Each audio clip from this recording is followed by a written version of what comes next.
সাদা স্রাব হলে ভয় পাবেন নাকি এটা কোনো নর্মাল বিষয়?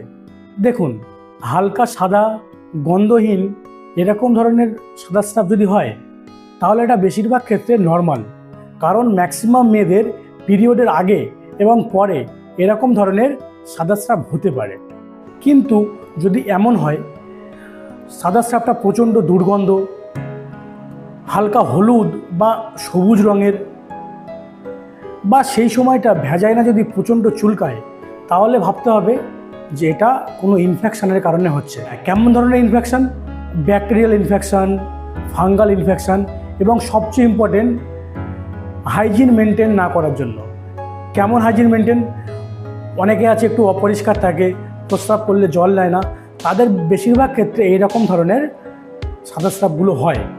তাহলে এখন করণীয় কি? দেখুন, সিম্পল, পরিষ্কার পরিচ্ছন্ন থাকুন, টাইট কাপড় একদম এড়িয়ে চলুন, আর যদি সমস্যা বেশি হয় তাহলে ডক্টরের পরামর্শ নিন। আর হ্যাঁ, লজ্জা না পেয়ে সচেতন হন এবং মেডিকোবাসী চ্যানেলটি সাবস্ক্রাইব করুন এই রকম ধরনের হেল্পফুল ভিডিও পেতে।